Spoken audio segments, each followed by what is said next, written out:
Bienvenue à cette deuxième conférence qui s'inscrit dans le programme annuel de l'association MUST. Donc, petit rappel sur l'association MUST, c'est une association qui réunit un ensemble de jeunes chercheurs et chercheuses autour des questions, on va dire, de soutenabilité au sens large, définition à la fois environnementale, sociale, mais aussi en rapport avec l'aménagement des territoires, la mobilité, toute une série de thèmes qu'on travaille parmi les membres de l'association. Et donc, un des objectifs de l'association, c'est un petit peu de mettre, on va dire, sur la place publique les débats scientifiques actuels en essayant de coller finalement à des formes d'actualité ou du moins à des enjeux qui nous sautent au visage ou qui apparaissent importants au cours de différents événements au cours de l'année. Le deuxième point, c'est aussi de valoriser la jeune recherche, parce qu'on entend le plus souvent on va dire les grands professeurs ou on va dire les chercheurs plus confirmés, mais il y a tout un monde derrière eux qui sont les collaborateurs scientifiques, le corps intermédiaire ou toute une série de jeunes chercheurs et chercheuses qui sont la cheville ouvrière des recherches. Et donc, on a trouvé aussi important de les valoriser et mettre leurs propos et leurs recherches vraiment sur la scène publique et le débat public. Et c'est pour ça qu'on a monté toute une série de conférences et d'autres initiatives visant justement à répondre à ces objectifs. Mais peut-être, avant de remercier nos deux intervenantes d'aujourd'hui, Laurie Daff et Garance Clément, un grand merci à Lauriane Sibos qui va prendre la parole juste après moi pour présenter les conférencières d'aujourd'hui, pour l'organisation et pour sa rigueur, je pense, et tout son travail qu'elle amène au sein de l'association, notamment en termes d'organisation, toujours très précise et on va dire parfaite. Donc Lauriane, peut-être je te laisse la parole pour présenter les conférencières d'aujourd'hui. Donc, bonjour à tous et merci de nous avoir rejoints pour cette conférence. Donc, aujourd'hui, on va lancer une série de 3 conférences revenant sur la recherche Corona Citizen Science qui a été lancée en mars 2020 par une équipe pluridisciplinaire composée de chercheuses de l'EPFL et de l'UNIL. Öteki şu senin aldıklarından vardı. Peut-être que je vais juste... 2,95. Diğeri de... Tamam işte bir tane koyalım. Voilà. Et pour cela, donc aujourd'hui, nous nous intéressons à l'approche socio-anthropologique des expériences domestiques du semi-confinement. Et nous accueillons pour cela nos deux intervenantes, donc Garance Clément, docteur en sociologie et en urbanisme, collaboratrice scientifique au laboratoire de sociologie urbaine de l'EPFL, et dont ses expertises portent notamment sur les liens entre le logement et la société.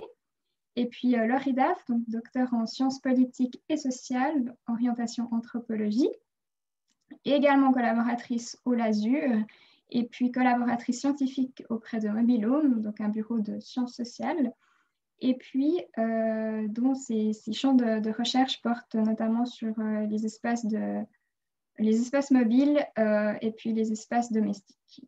Donc, sans plus attendre, je vous transmets la parole.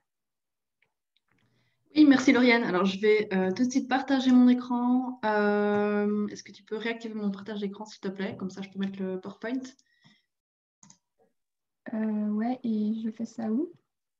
Je ne sais pas. Il écrit l'animateur a désactivé le partage d'écran par les participants. Je peux juste mettre Laurie en tant que co-animatrice et Garance aussi, comme ça, c'est bon pour la suite. Normalement, ça devrait marcher.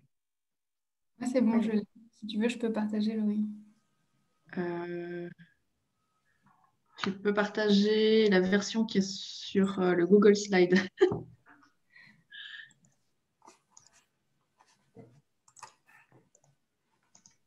Bon, ça fait partie maintenant un peu des rituels des conférences en ligne. Vous avez l'habitude, les micros qui ne fonctionnent pas.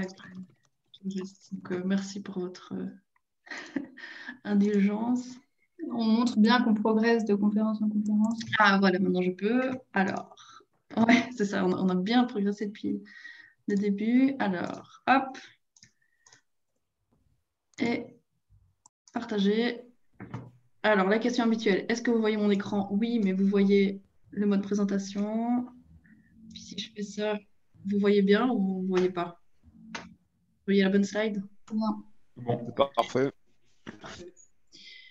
Alors, eh bien, je vais commencer par des remerciements. En fait, d'habitude, on termine par des remerciements. Ici, on voulait commencer par remercier Must, en fait, de nous donner cette opportunité de partager les résultats de la recherche donc Swiss Corona Citizen Science qui a porté donc sur le vécu du semi-confinement en Suisse. Pour nous, c'est important parce que certains d'entre vous, même beaucoup d'entre vous, ont participé directement à cette enquête. Et du coup, c'est aussi pour nous l'occasion de vous remercier déjà de votre implication, mais aussi de montrer un peu ce qui est ressorti de cette démarche et de poursuivre aussi la discussion en fait sur ces résultats. Donc, comme on l'a expliqué, on est ici dans le premier volet d'une série de 3 conférences sur cette recherche.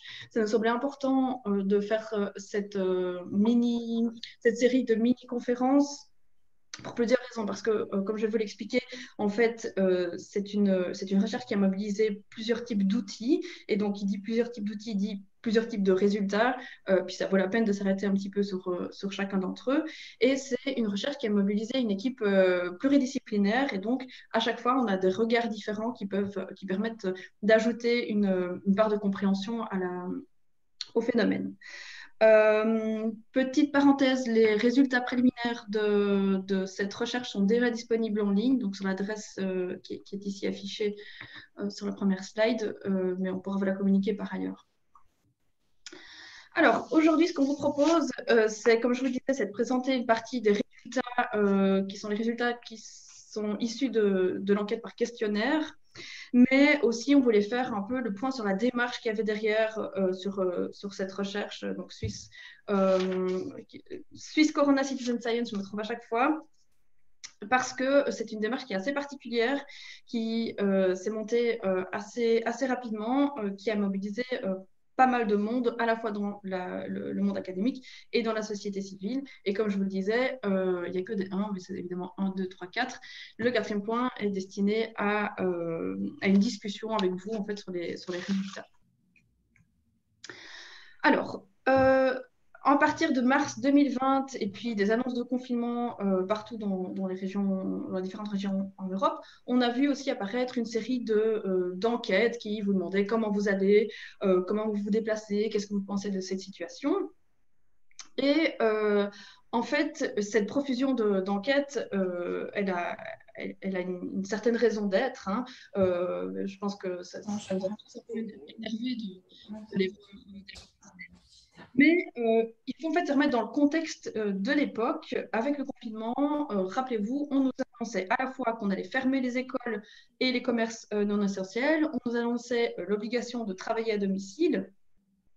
Et puis pour la France et la Belgique, notamment, il y avait d'autres pays, hein, mais il y avait toute une série de restrictions en termes de déplacement. Ici, pour la Suisse, c'est une particularité qui convient de spécifier, puisqu'on parle de semi-confinement, c'est que il y avait une injonction à rester chez soi et à limiter ses déplacements à des trajets essentiels. Mais il n'y avait pas de sanction si ce n'était pas respecté. Il y avait tout à fait la possibilité de se promener, de faire du sport, d'aller dans des parcs. Et donc, c'est plutôt un modèle qui est basé sur la responsabilité individuelle.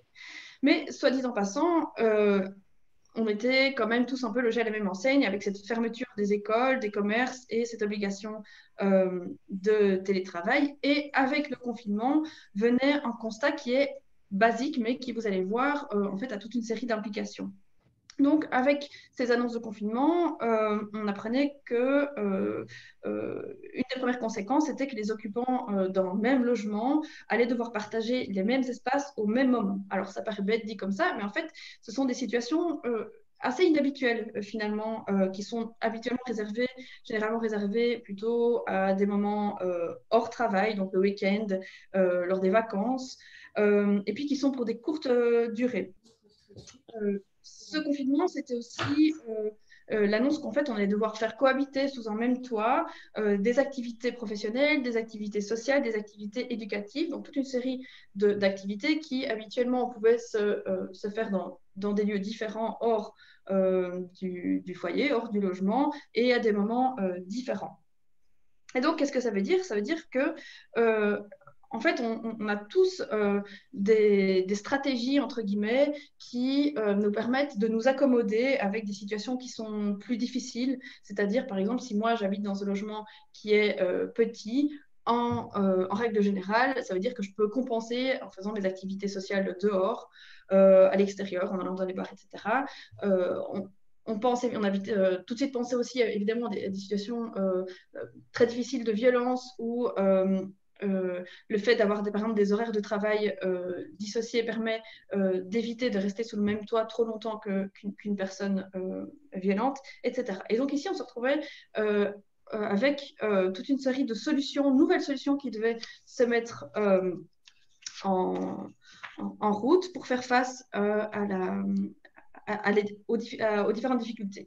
Alors, j'ai parlé ici de radars socio-anthropologiques qui s'activent, qui sont activés à ce moment-là face à ces constats, puisque on est en lien, donc dans les sciences humaines et sociales, avec toute une série de littératures, avec une série de travaux qui mettent déjà en évidence la précarité de certaines situations en temps hors Covid, hors pandémie, ou encore la difficulté de certaines situations, comme je le disais, puis toute une série de stratégies d'accommodement, comme je vais l'expliquer.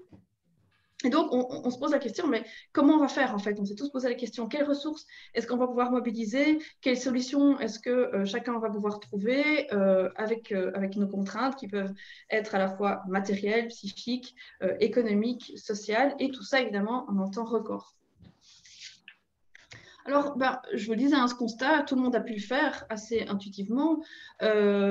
Ici, pour la question des chercheurs en sciences sociales, la question a pu se poser d'une autre manière. Elle a pu en fait se doubler dans certains cas d'une certaine conscience morale ou dans certains une espèce de devoir. Alors pourquoi je dis ça? C'est que en fait les sciences humaines et sociales, elles disposent des méthodes, des ressources et des outils pour donner la parole justement au moment où c'était un peu le cafouillage et on se demandait un peu comment chacun allait pouvoir vivre la situation. Donc premièrement, je vous le disais, les sciences sociales disposent des outils pour donner les paroles, pour comprendre ce qui se passe.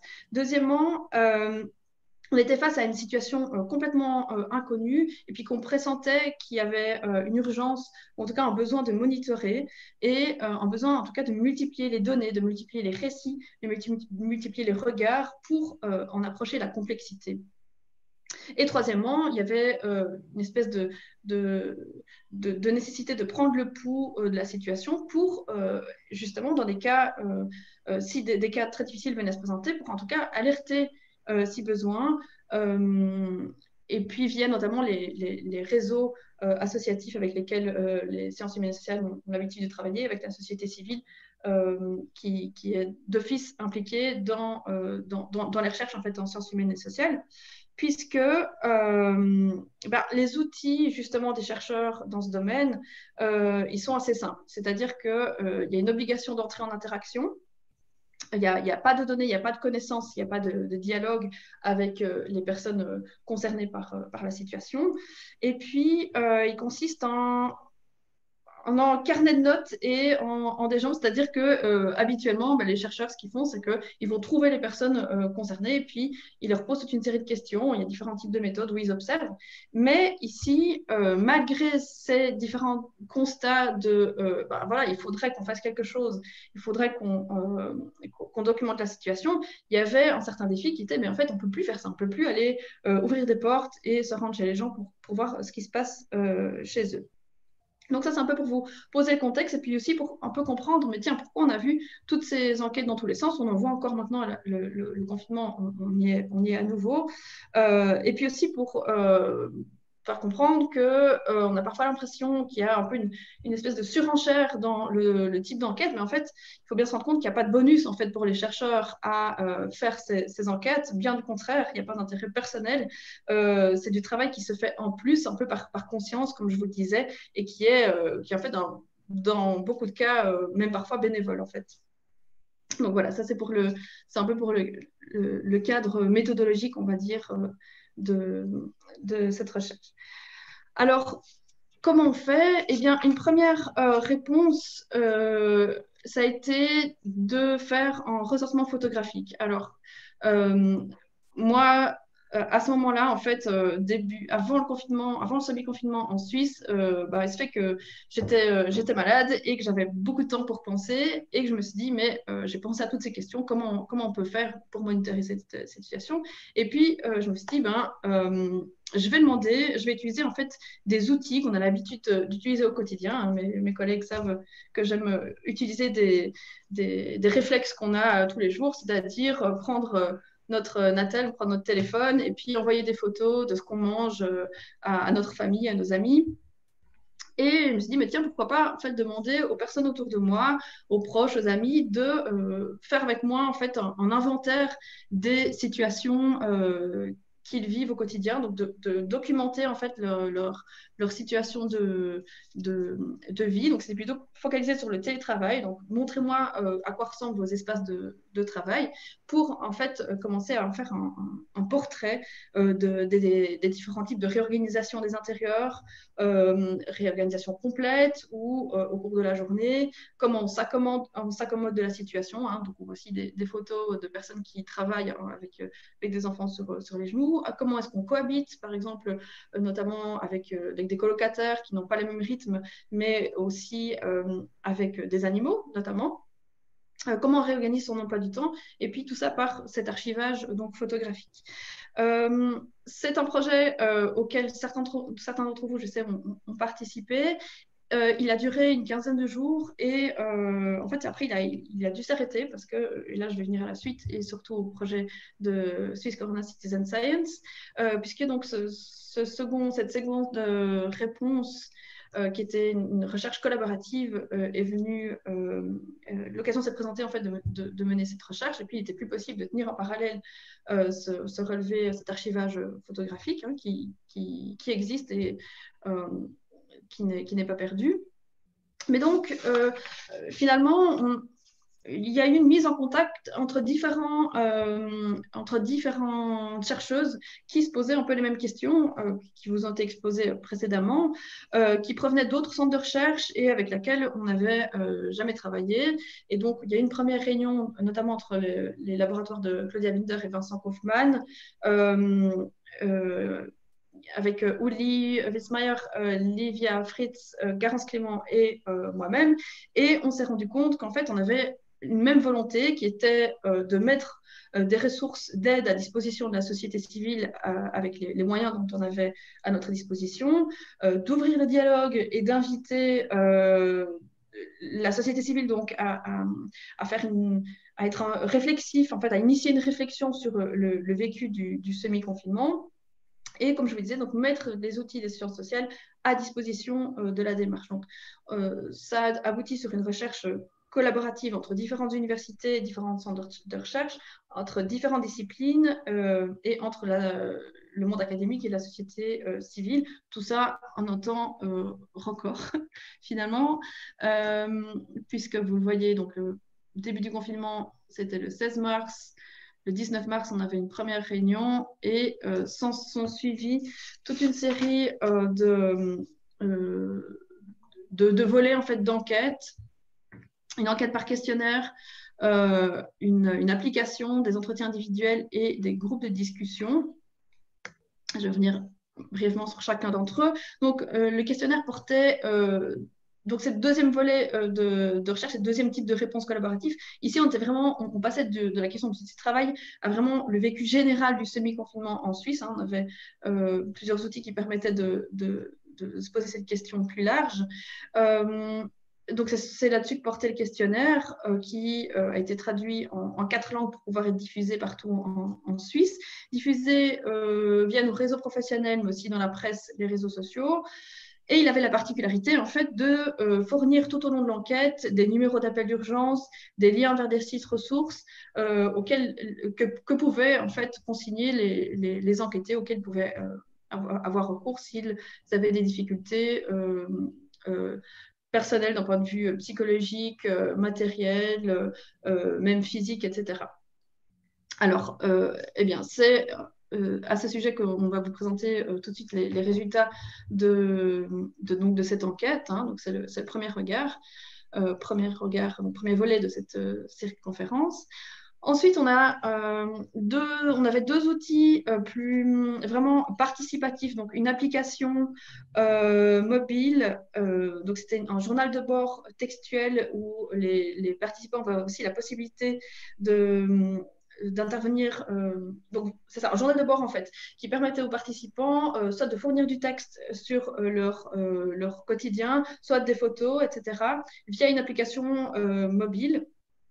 Et ensuite 10 groupes de discussion avec donc comme je vous disais, toujours des personnes issues du monde académique, mais aussi de la société civile, et qui ont travaillé en fait à l'élaboration de scénarios futurs possibles, désirables, sur toute une série de thématiques comme le tourisme, la mobilité, le logement.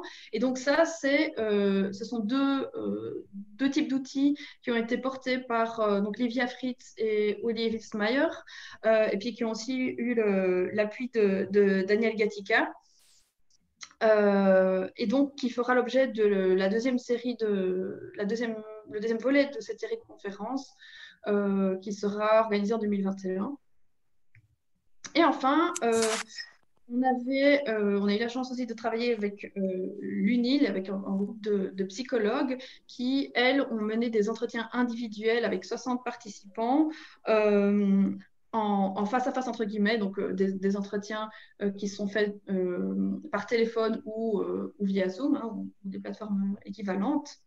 Et puis, ça, on entendra donc Angélique Schweitzer et Fabienne Fasser en parler aussi en 2021. Et donc là, c'est vraiment l'approche psychosociale. Et donc, oui, j'ai oublié de mentionner, effectivement, c'est aussi avec Marie Santiago Delfos qu'on a eu d'abord les contacts, donc qui est directrice de ce centre de recherche en psychologie de la santé. Alors, on va passer sans tarder donc au résultat du premier volet donc de l'enquête par questionnaire. Je vous disais, les dates des conférences suivantes, elles sont à confirmer prochainement. Et puis, oui, pour rappeler, les résultats préliminaires de tous ces volets sont déjà disponibles en ligne sur cette adresse. Je vais arrêter mon partage d'écran pour laisser Garance poursuivre. Merci beaucoup, Laurie. Bonjour à toutes et à tous. Donc, je m'associe bien évidemment au remerciement qu'a déjà exprimé Laurie. Et puis, je vais maintenant vous présenter les résultats de ce premier volet de recherche, donc les résultats du questionnaire. Je vais partager aussi mon écran.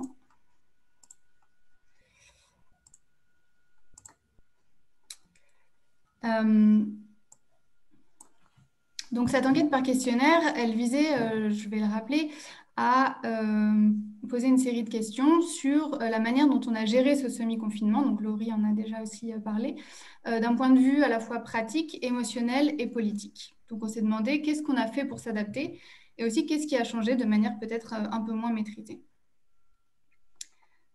En Suisse, Laurie l'a bien expliqué, on a eu un confinement qu'on peut qualifier de léger, qui reposait principalement sur la responsabilité individuelle. Et au sortir de cette situation, on a pu lire dans la presse que la Suisse avait fait ses preuves, donc pour citer le conseiller fédéral Alain Berset. Et en effet, quand on regarde des chiffres un peu généraux, on peut constater que les répondants à notre enquête ont estimé qu'ils avaient majoritairement été suffisamment ou complètement pris en compte par les décideurs et décideuses politiques, ou, autre chiffre assez général tiré de l'enquête, que leur logement, globalement, ne manquait pas de confort. Donc, à ce titre, on pourrait effectivement considérer que le confinement a été réussi et que cette situation suisse était plutôt enviable. Ce qu'on a voulu faire dans cette recherche, c'est creuser un petit peu plus ces vécus du confinement à partir des résultats du questionnaire. Donc, on a obtenu un peu plus de 6000 réponses à l'enquête dans toute la Suisse. Et on a, pour des questions de représentativité, extrait un échantillon plus petit qui est représentatif de la région lémanique, c'est-à-dire du canton de Genève, du canton de Vaud et du Valais. Et à partir de ce sous-échantillon, par des méthodes d'analyse statistique, on a pu identifier 4 types de confinement. Donc, on a travaillé à classer différentes pratiques qui portaient principalement sur 3 formes de vécu. D'une part, la manière dont le travail s'organisait pendant le semi-confinement.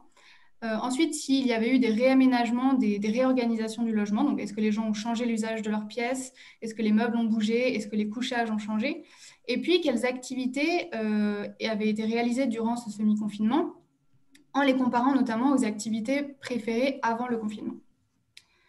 Donc, je vais vous présenter ces 4 types de confinement qu'on a identifiés à partir de ces 3 éléments.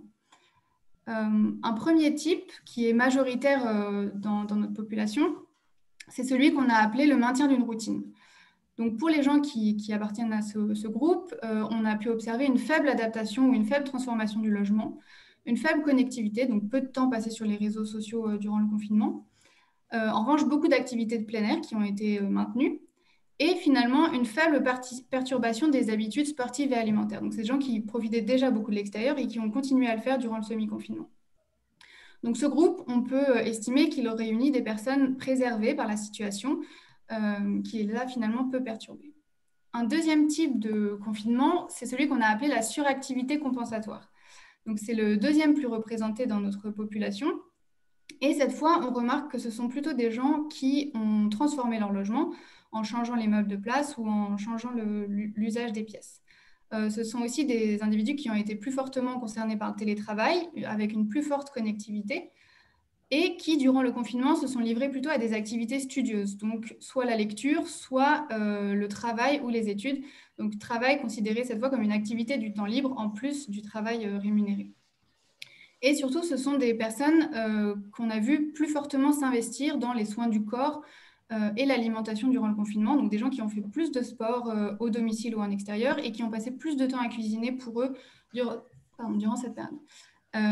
Donc, ce sont des personnes qu'on a qualifiées d'extravertis contrariés, dans le sens où ce sont des personnes qui, auparavant, passaient beaucoup de temps dehors. Ce sont celles qui ont le plus déclaré avant voir leurs amis ou sortir à des spectacles ou des concerts, mais qui, faute de pouvoir le faire, se sont reportés sur des activités studieuses à l'intérieur du logement.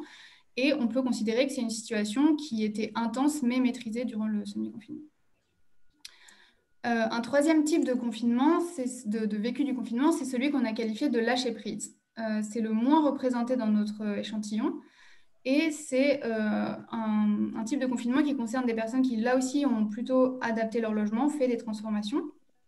Également des personnes concernées par le télétravail et aussi très connectées, mais qui, cette fois, se sont plutôt livrées à des loisirs d'écran, donc soit regarder la télé, des séries ou faire des jeux vidéo.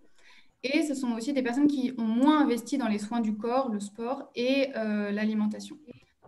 Mais ce sont des personnes qui, par ailleurs, le faisaient assez peu auparavant ou déclaraient assez peu ces activités. Ce qui veut dire qu'en fait, c'était des gens qui étaient déjà plutôt casaniers, mais qui ont vécu une situation de renforcement et de repli encore accentué sur le logement.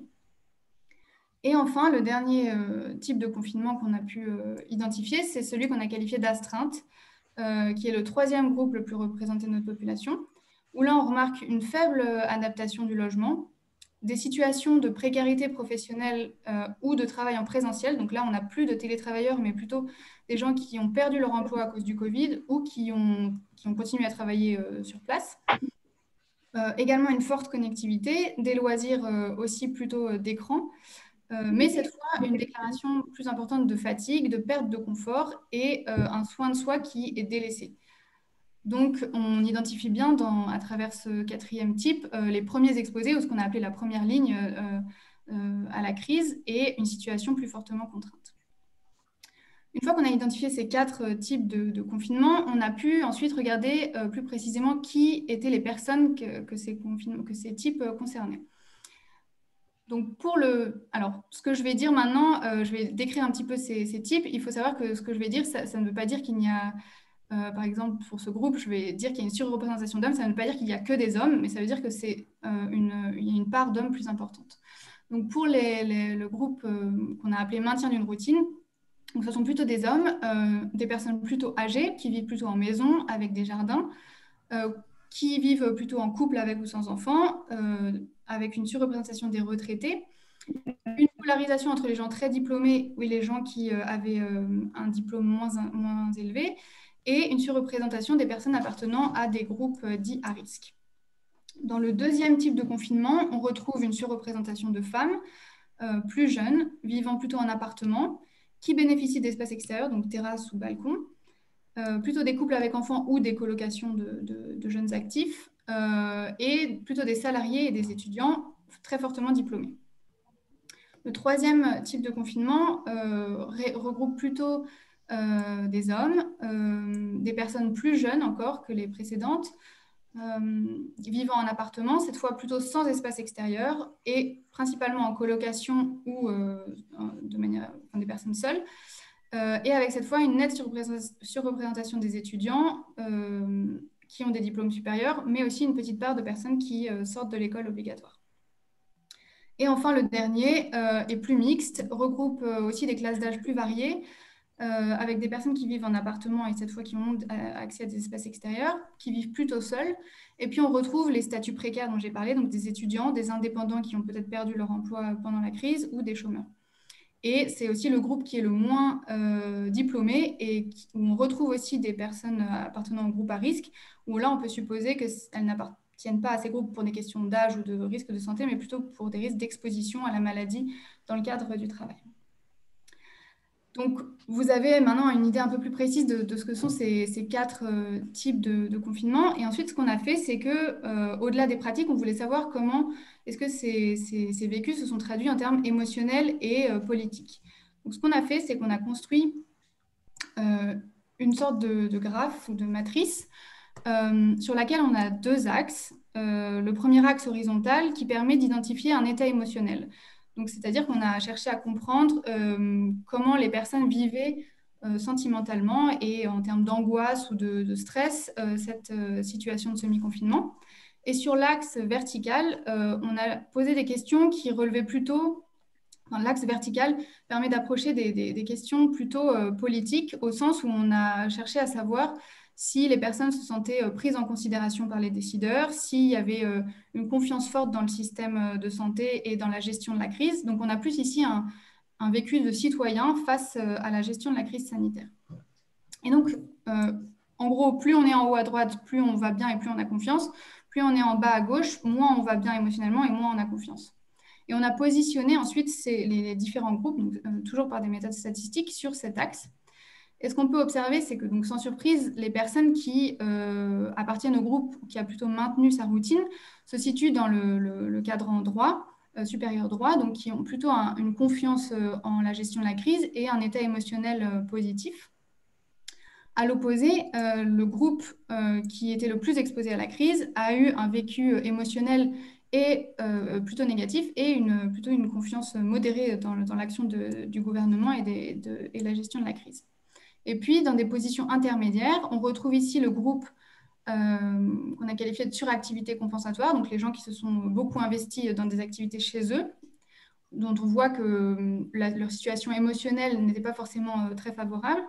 Et puis, le groupe du lâcher-prise, donc qui est celui qui est le plus composé d'étudiants, on voit aussi que le vécu émotionnel était moins positif, de même que le vécu politique. Donc, qu'est-ce que ça nous dit? On peut tirer quelques premières conclusions. On voit bien, avec ces quatre types de vécu du confinement, que des mesures de confinement légères ne garantissent pas un vécu léger pour toutes et tous, puisque l'examen de la diversité des pratiques domestiques durant cette période permet justement de remettre en question la distinction entre gagnants et perdants du confinement. Donc, on voit avec les groupes intermédiaires que la situation n'est pas aussi claire qu'elle en a l'air. Et de la même manière, ce travail nous semble remettre en question une idée qu'on a beaucoup lue et puis que j'ai pu aussi moi-même exprimer un peu hâtivement au départ, selon laquelle les femmes auraient été complètement perdantes de la crise sanitaire. On peut se demander en fait si leur surinvestissement, à la fois moral, émotionnel, physique et professionnel, au-delà de la fatigue qu'il a générée, n'a pas aussi permis d'offrir des ressources pour faire face à la crise et se sentir moins démunies. Parce que si les femmes ont pu plus souffrir d'un point de vue émotionnel, elles ont aussi été davantage entendues durant cette période et donc porté plus de revendications politiques. Et pour finir, un des grands enseignements, c'est évidemment que les plus favorisés dans cette crise semblent être celles et ceux qui ont eu le sentiment de continuer à vivre comme avant, parce que leurs conditions d'existence, ici couplées aux mesures légères de semi-confinement, le permettaient. Et je vais laisser Laurie terminer par encore quelques mots de conclusion. Oui, alors nous, on voulait donc ouvrir, comme on vous disait, la discussion pour savoir un peu comment vous situez par rapport aux résultats qu'on vient de présenter. Euh, mais on avait déjà quelques réflexions qu'on voulait aussi partager avec vous, qui sont peut-être des limites de ce qu'on peut retirer de cette démarche ou de, de mise en garde, on va dire, ou de recommandations qu'on pourrait énoncer. Et la première chose, c'est que j'imagine que vous êtes fait la réflexion, mais c'est que ces résultats, d'une certaine manière, sont déjà datés. C'est-à-dire, quand on a mis en place cette démarche, je pense que personne n'avait anticipé qu'il y aurait différentes vagues, que quelques mois plus tard, on serait toujours dans ces questions de virus. Mais malgré tout, on a ici des résultats qui constituent un instantané de la situation lors de la première vague, qui était une situation qui a demandé à chacun de faire preuve de rapidité et puis d'adaptation dans un temps assez rapide. Alors, ce qu'on peut se dire, c'est que chacun, effectivement, entre-temps, a eu le temps de prendre ses dispositions pour s'adapter à ces nouvelles conditions de vie et de travail. Entre-temps, il y a aussi eu la mise en place de mesures de soutien qui soient psychologiques, économiques, etc., pour soutenir en fait les situations difficiles. Mais malgré tout, on pourrait se dire aussi, on pourrait avoir le sentiment que le prolongement de la situation et le retour de ce nouveau confinement pourrait en fait aussi accentuer des craintes qu'on avait déjà émises en mars. Donc, ce n'est pas parce qu'il y a en effet d'habitude que pour autant la situation aujourd'hui est peut-être moins interpellante à certains points. Mais par ailleurs, on peut supposer que effectivement les groupes qu'on avait identifiés comme les moins perturbés ou moins remis en question dans leurs pratiques habituelles lors du premier confinement, mais c'est aussi ceux qui aujourd'hui sont aussi les mieux préparés en fait à faire face à une situation qui perdure dans le temps.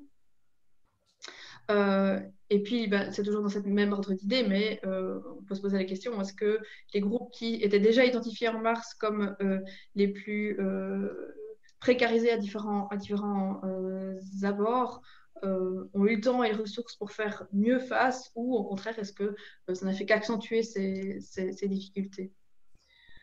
Puis ça, ce sont en fait toute une série de réflexions qu'on vous propose, en fait, qu'on énonce de cette manière, mais on serait intéressé en tout cas d'en discuter avec vous, de voir un peu comment, je vous le disais, comment vous vous situez personnellement ou en fonction de vos observations professionnelles ou autres.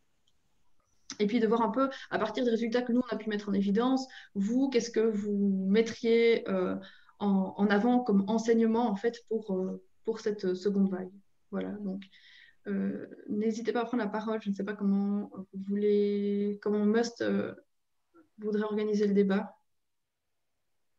Oui, donc peut-être tout simplement, vous pouvez prendre la parole et puis, ou alors écrire dans le chat et on relaiera les questions.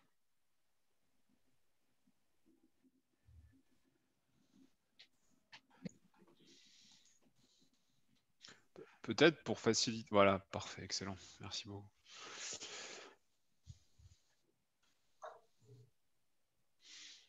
Moi, si jamais, je peux y aller. Mais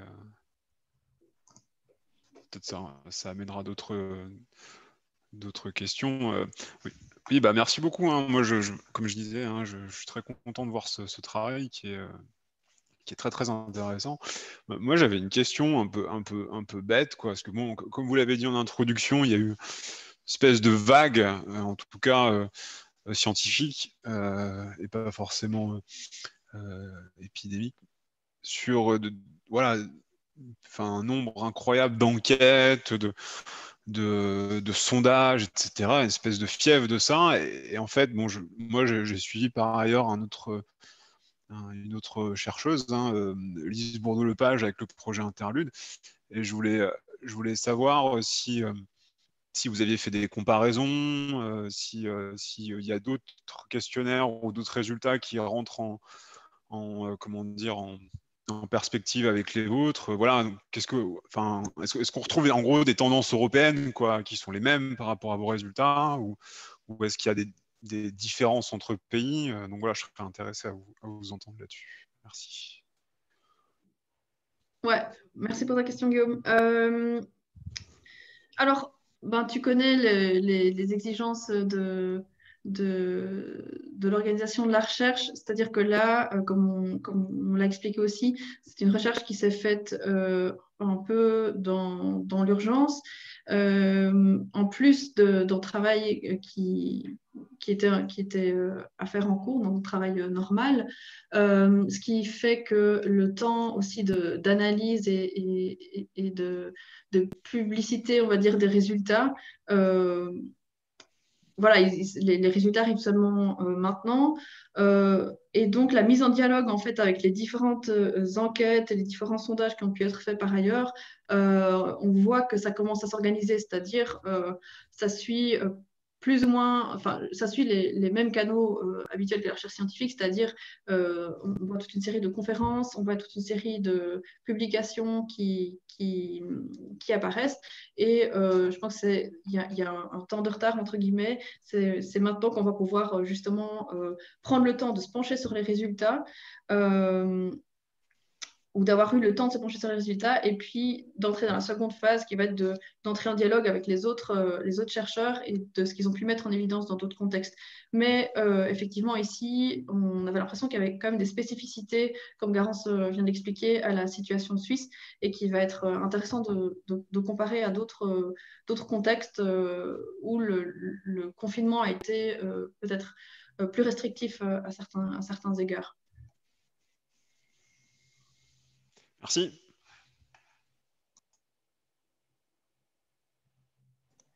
Je me permets de relayer une question qui est apparue dans le chat. Donc, je la lis telle qu'elle, et puis si l'auteur ou l'autrice de la question veut la préciser, qu'il n'hésite pas. Donc, une question de Béat I, désolé pour la prononciation. Béatrice. Pardon, voilà, Béatrice. Je vous laisse peut-être la poser si vous voulez la parole. En fait, j'ai entendu, je ne sais pas si c'est Laurie ou Garance, parler du fait que l'étude ne serait pas objective sur le ressenti des femmes. Et puis, je sais qu'on a parlé que les objets sociologiques, enfin les outils sociologiques avaient peut-être un sexe. Est-ce que c'est le cas?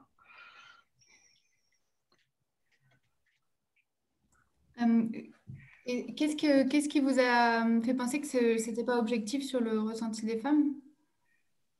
Parce qu'à un moment, vous avez parlé que, en fait, peut-être même si les femmes avaient été sursollicitées, c'était pas quelque chose qui avait pesé dans leur quotidien. Parce qu'on l'a présenté comme quelque chose qui pesait, mais qui avait peut-être un sentiment d'appartenance qui leur permettait d'avancer. Si j'ai bien compris ce que vous vouliez dire. Il y a un peu de ça. Je pense que ce que je voulais dire, c'était que cette suractivité, en fait, avait peut-être aussi, même si elle était pénible et c'était pas du tout pour remettre en cause les difficultés qu'ont éprouvées tout un tas de catégories de femmes durant cette période, mais que dans certains cas, le fait d'avoir été active de cette crise, que ce soit dans le secteur médical qui est très féminin, ou dans le secteur de la recherche, ou même aussi parfois tout simplement dans l'espace domestique, ça a pu peut-être aider à faire face, c'est-à-dire à ne pas se sentir complètement dépassé par les événements. Donc c'est dans ce sens-là que je disais ça. Mais cela dit, est-ce que les outils de recherche ont un sexe? Je pense qu'on en est un peu la preuve, parce que notre recherche, elle est principalement conduite par des femmes. Et puis je pense que ça se vérifie assez simplement dans les autres enquêtes qui ont été menées durant le semi-confinement. Donc il y a eu une mobilisation des femmes dans le monde académique qui est aussi liée peut-être à ce que Laurie disait sur une sorte de sentiment de devoir moral qui est lié au care et qui traverse les secteurs professionnels. Je ne sais pas si ça répond à votre question.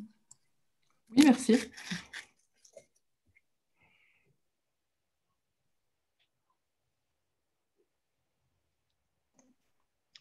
J'ai aussi deux petites questions, si je peux. Déjà, merci beaucoup pour votre intervention à toutes les deux. C'est toujours un bon travail, je trouve, réflexif d'essayer de se positionner vis-à-vis d'une recherche qui nous concerne tous au final. Donc merci pour ces éléments.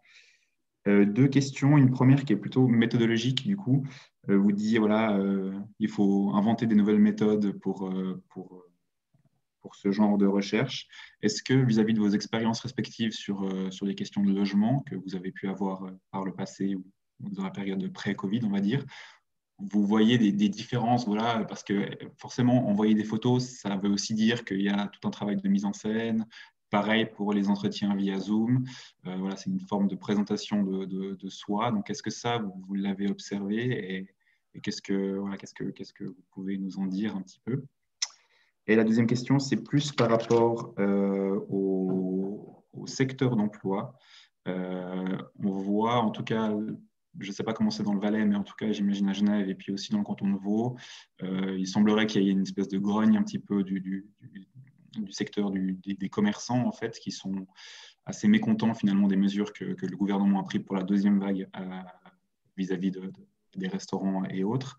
Est-ce que vous le remarquez aussi dans vos résultats sur la première vague? Est-ce que c'est quelque chose qu'ils expriment dans leur vécu du confinement et comment est-ce qu'éventuellement ils se situent par rapport à vos différents groupes? Voilà. Pour répondre à ta première question,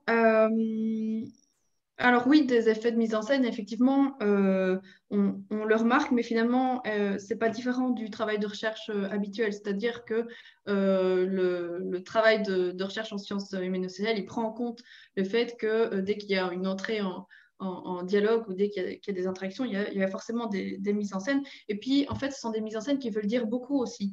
C'est-à-dire qu'on va choisir les éléments qu'on va penser être importants, on va choisir les situations qui nous semblent représentatives de la question qui est posée. Donc, c'est déjà une interprétation qui est donnée par les participants aussi de la situation dans laquelle ils sont. Donc, oui, effectivement. Et puis, pour ta deuxième question, je veux bien que tu la répètes parce que je n'ai pas eu le temps de la noter. Ou Garance, tu as peut-être déjà une réponse. Si tu veux,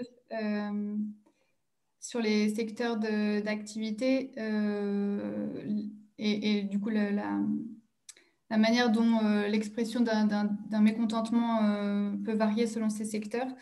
On a regardé la distribution effectivement des secteurs d'activité pour chacun des groupes de confinement identifiés.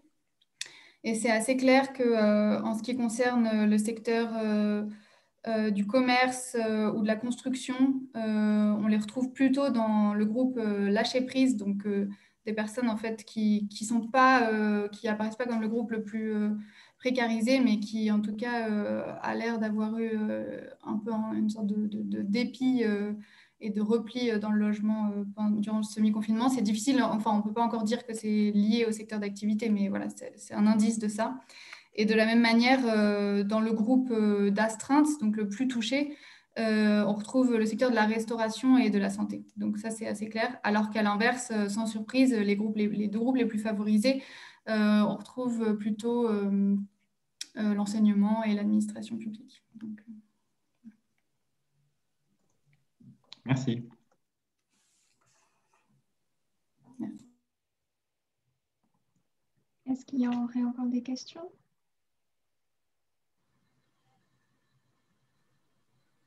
Oui. Je peux y aller? Oui, oui. Merci. Bon, je ne peux pas ne pas parler de rythme à un moment. Moi, il y a quelque chose qui m'a interpellé dans votre présentation, c'est un moment où vous évoquiez les rythmes qui sont chamboulés ou redistribués.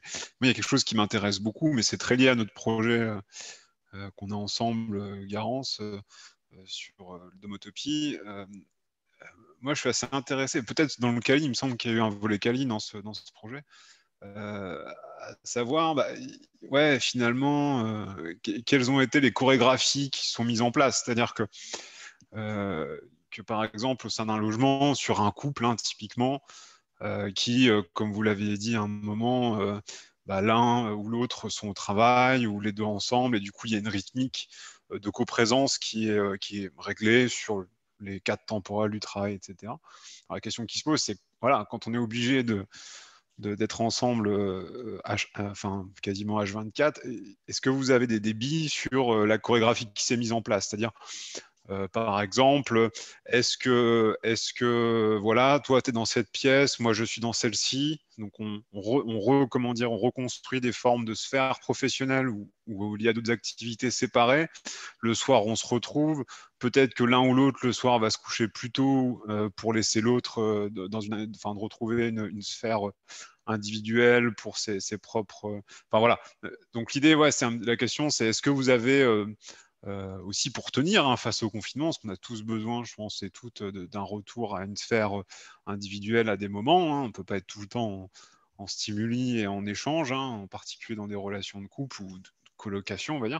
Donc voilà, est-ce qu'il y a eu des témoignages, du moins, soit très formels, disant oui, on s'est organisé, machin, ou est-ce que vous avez senti par ailleurs des éléments d'organisation d'une chorégraphie qui serait une chorégraphie domestique de confinement?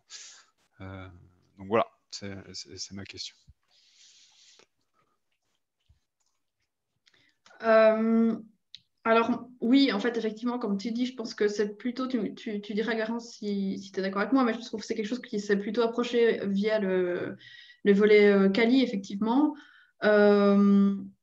et notamment les photographies, en fait, qui posaient cette question, des chorégraphies. Après, c'est vrai que ça, c'est plutôt les volets sur lesquels Livia et Oli pourront nous en dire plus. Mais en fait, dans l'interprétation qui a été faite, enfin en tout cas moi, dans le volet que j'avais lancé sur ce recensement photographique, l'interprétation qui a été faite des situations de télétravail et des situations de gestion des nouveaux lieux de vie, ce sont ce type de situations qui ont été mises en évidence en fait, et où les personnes expliquaient effectivement, bon, il y avait une slide où on voyait notamment cette personne qui parlait, qui photographiait un bureau qui était en fait dans un espace commun, puis qui expliquait que c'était le seul endroit où il y avait le Wi-Fi disponible et que donc, étant dans une colocation de 5 travailleurs, ils devaient effectivement faire cette chorégraphie de s'organiser pour, quand l'un voulait passer des appels, pouvoir se mettre à ce bureau, en faisant déguerpir les autres de l'espace commun, etc. Donc effectivement, ça c'est quelque chose qui a pu être approché plus par le volet Kali. J'ai l'impression que dans le volet Kanti, la méthode et l'outil permettaient moins peut-être d'approcher cette question, mais c'est des questions qu'on a essayé d'interroger notamment par des interrogations sur les reconfigurations du logement à différents moments de la journée ou changement de logement, etc. Ouais. Garance, tu voudrais préciser? Non, mais enfin, comme tu as dit, c'est pas vraiment quelque chose qu'on saurait approcher avec le questionnaire parce que d'une part, on ne sait pas dire si plusieurs personnes d'un même ménage ont répondu, puisqu'on ne pouvait pas tracer les adresses. Voilà, donc ça, on n'a pas de comparaison au sein du ménage. Et en plus de ça, on n'a pas d'observation fine, mais effectivement, il y a quelques indicateurs. Donc, le partage des tâches domestiques, enfin, qui a géré l'école à la maison quand les enfants en avaient besoin, et comme disait Laurie, le réajustement des meubles. Et il y avait aussi un autre indicateur qui était est-ce que la vie collective vous pèse, qui peut voilà, approcher un tout petit peu ça, mais c'est très lointain des chorégraphies. Merci beaucoup. J'ai l'impression qu'il y a Maxime qui veut intervenir. Merci pour votre présentation. J'avais une question sur la comparaison avec les pays environnants. Je me demandais si vous aviez eu des commentaires qui avaient trait à cette comparaison avec ce qui se passe à côté, parce qu'on évalue notre propre situation souvent de manière comparative, et je me demande si on n'a pas bénéficié, en tout cas au début en Suisse, de se retrouver dans la situation où on avait des mesures plus légères que presque tous les pays environnants, et on semblait s'en sortir aussi bien. Et donc, on avait, en tout cas en Suisse romande, j'imagine que beaucoup de gens avaient des proches en France qui vivaient un confinement beaucoup plus dur, et donc qui hésitaient peut-être, enfin qui réévaluaient peut-être leur propre situation de cette manière-là. Et puis, en lien avec cette question, je me demandais si vous aviez dans le questionnaire une référence à où se trouvent les proches, parce que je me demandais si pour les familles avec des liens transnationaux, le fait d'être privé du contact immédiat et spontané avec les amis et la famille proche n'était pas plus habituel et du coup, voilà, les contacts par Zoom, une habitude de longue, par Skype plutôt, ou par WhatsApp, une habitude de plus longue date. Et est-ce qu'on peut voir du coup une différence liée à ça?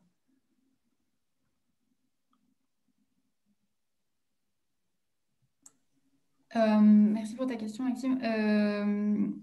Sur les commentaires sur la situation voisine, bah, du coup, je ne peux pas répondre sur la base du questionnaire, mais peut-être Laurie, elle a reçu, enfin, peut-être tu diras, Laurie, si tu as reçu des messages de ce type. Moi, j'ai l'impression, alors là, c'est pas du tout scientifique, ce que je veux dire, c'est vraiment plutôt une impression, et que il y a eu aussi un effet de mimétisme quand même et que finalement, même si les mesures étaient plus légères, dans les premiers temps, il y a eu beaucoup de gens qui ont vécu un confinement dur sans qu'on leur interdise quoi que ce soit, mais qui ne sont pas du tout sortis.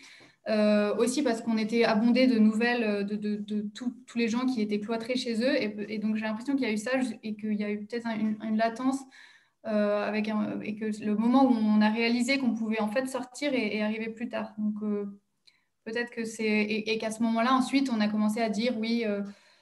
même des mois plus tard, les autres pays sont liberticides, avec tout un tas de commentaires aussi qu'on ne sait pas encore trop situer politiquement. Et sur l'éloignement des proches, on n'a pas du tout posé la question dans le questionnaire, c'est vrai que c'est dommage. On avait simplement un indicateur de est-ce que vos proches vous manquent, mais ça ne veut pas dire qu'ils sont loin. Voilà. Merci. Vous voulez ajouter un truc, Laurie? Oui, non, simplement, effectivement, moi, dans le premier volet sur le télétravail, il n'y a pas eu non plus de questions spécifiques, ni de mentions spécifiques quant au fait d'utiliser des outils numériques, notamment, qui faciliteraient en fait les liens, qui faciliteraient le vécu avec des proches dans le cadre de relations transnationales. Mais par contre, c'est un des éléments qui initialement avait poussé aussi à mettre en place cette recherche cet archivage photographique. Pour l'anecdote, c'est que moi, je me demandais comment j'allais faire pour rester en lien avec mes proches, donc, qui sont en Belgique. Et donc, je me suis dit, bah, tiens, un bon moyen, ça pourrait être de leur demander de participer en fait, à une enquête, ethnographique, entre guillemets. Donc, mais effectivement, c'est une question intéressante qui n'a pas vraiment été abordée frontalement comme ça. Merci. Est-ce que quelqu'un souhaiterait encore intervenir avant qu'on mette un terme à la conférence? J'aurais encore juste une question. Est-ce qu'il y a des personnes qui ont renforcé des liens, qui en avaient beaucoup moins? Parce que moi, je ne suis pas quelqu'un qui... je suis un peu une sauvage, je dois dire. Et puis, je me suis rendu compte que pendant le confinement, je me suis plus occupée de ma famille qu'avant. Est-ce que je suis la seule dans ce cas-là ou bien est-ce que c'est quelque chose qui a augmenté durant le confinement?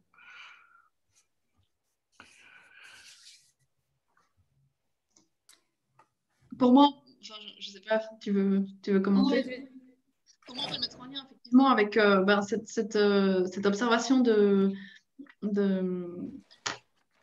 plus grand investissement émotionnel ou social qu'on a pu remarquer dans certains types de confinements qui ont été présentés effectivement. Je pense que le fait de réinvestir la famille, les liens sociaux, etc., ça peut faire partie de ce travail, de ce type de vécu spécifique du confinement. Je ne sais pas ce que tu en penses, Garance. Ouais, bah, c'est encore une fois, malheureusement, c'est un peu la réponse qu'on va faire à chaque fois, mais c'est difficile à dire avec nos données parce qu'on n'a pas posé spécifiquement cette question, mais on a effectivement l'information sur est-ce que la famille vous manque. Il y avait aussi une question sur quelle est ce que vous vous réjouissez, enfin quelle est l'activité que vous vous réjouissez le plus de faire à la sortie du confinement. Et puis là, clairement, voir la famille était la première.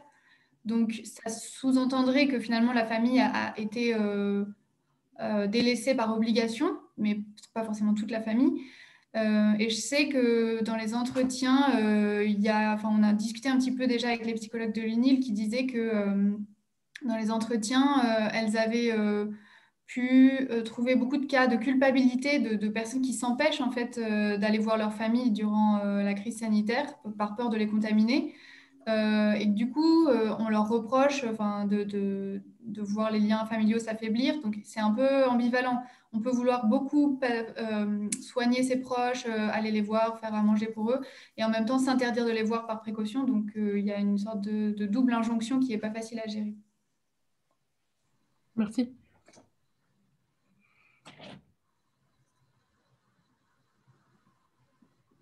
Très bien. Alors, je crois qu'on peut terminer la conférence. Donc, encore une fois, merci Laurie et Garance d'avoir participé. Et puis, avant de redonner la parole à notre coprésident Guillaume, je voulais juste vous rappeler les 2 prochaines conférences qui auront lieu non pas en janvier comme indiqué, mais début février, et qui traiteront de l'approche participative et de l'approche physio-sociale. Donc voilà, je te laisse la parole, Guillaume. Oui, bon, merci beaucoup encore une fois hein, pour cette très bonne présentation. Moi, je trouve qu'on est sur un format intéressant, assez court, mais qui ouvre la discussion. Et puis, moi, je suis assez sensible hein, à la dernière remarque de Béatrice hein, sur qu'est-ce que ça fait de nos liens. Effectivement, moi, j'ai la sensation, en tout cas personnellement, que ça m'a permis de retrouver certains liens perdus. S'il y a une décélération hein, d'un ensemble de choses, force d'accélération aussi, et je trouve que là, on le voit bien à travers les échanges, et je pense qu'autour justement de cette structure qu'on a là, cette plateforme qui est MOST, d'une certaine manière, on peut aussi, je pense, prendre le temps d'échanger autour de ces questions-là, et je pense qu'il faut qu'on garde un petit peu cette routine-là, en tout cas. Donc, merci beaucoup à vous, Garance et Laurie. Je crois que j'ai vu Livia aussi pour cette excellente recherche. Et puis j'espère qu'on pourra échanger de nouveau dans les prochains mois autour de la plateforme Must. Donc, merci aussi aux personnes qui ont pris un peu de temps. Et je vous souhaite à toutes et à tous une excellente soirée. Et prenez soin de vous surtout. Au revoir. Merci. Au revoir, merci.